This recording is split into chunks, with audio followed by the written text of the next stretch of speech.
Alors, maintenant, nous allons chercher le fameux C-dur. Alors, pour ce faire, on a besoin de plusieurs éléments. Alors, déjà, ici, je mets à recherche donc de C-dur. On va d'abord chercher la classe structurale. Alors, la classe structurale,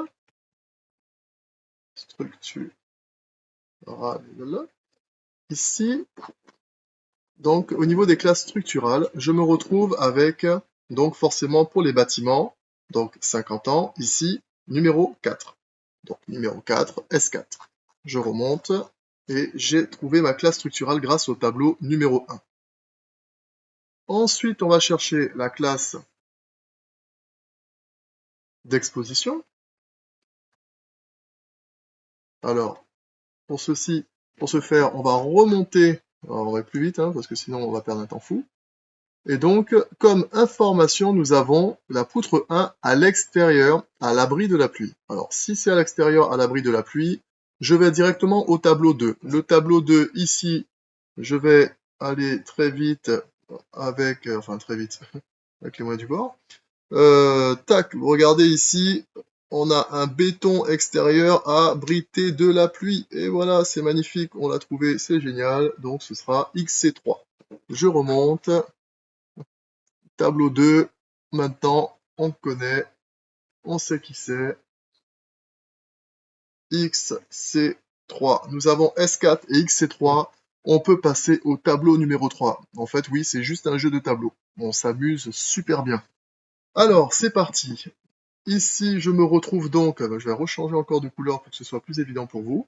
On se retrouve donc ici, XC2, XC3, dans cette partie. Ici, donc, on va majorer et minorer. On va faire des -1, des +1. On va pas s'embêter. Alors, durée d'utilisation du projet. 100 ans, majoration de 2, non. 25 ans et moins, minoration de 1, non. Donc ça, on n'est pas concerné, on continue.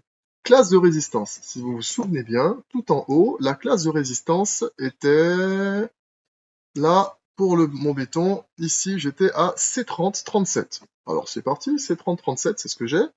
Alors, que me dit mon tableau? Si je suis supérieur ou égal à C30-37, donc je fais une minoration de 1. Bah, c'est bon, ça me concerne. Donc, hop, je l'entoure. Ici, bon, bah, supérieur ou égal à C55-67, non.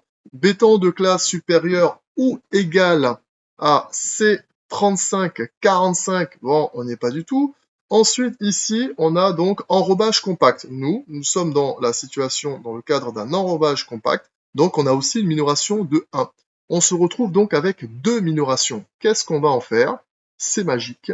Ici, le S4, attendez que je retrouve, voilà, le S4, il va devenir donc moins S4 moins 2, et nous allons avoir forcément S2. Avec ces nouvelles informations, donc avec mon XC3 et mon S2 ici, nous allons aller dans le dernier tableau et on va enfin trouver ces mines dures. Alors, XC3, S2, c'est parti. Tableau numéro 4, le voilà. Ici, j'ai S2, et là, j'avais dit XC3. La rencontre des deux nous donne 15 mm. C'est mine dure, 15 mm. Alors, c'est reparti, je retourne tout en haut. Donc, pour retrouver donc forcément mon enrobage, c'est un peu le but de tout ça. Sinon, on serait pas là. Alors, c'est parti. C'est mine dure, 15 mm. Alors, ici, je cherche donc le maximum de ces 1, 2, 3, 4 lignes. Le maximum ici, forcément, ce sont donc mes 15 mm. À ces 15 mm s'ajoute ici le plus 10, ce qui va me donner donc 25 mm. Ensuite, je cherche maintenant le maximum entre ces 25 mm là et le fameux DG, ici plus bas. Et ces 25 mm, c'est pareil, donc forcément, le plus grand des deux, hop, c'est toujours 25 mm.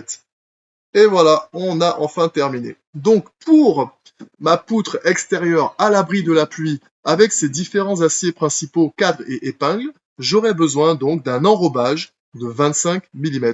Et voilà, c'est fini.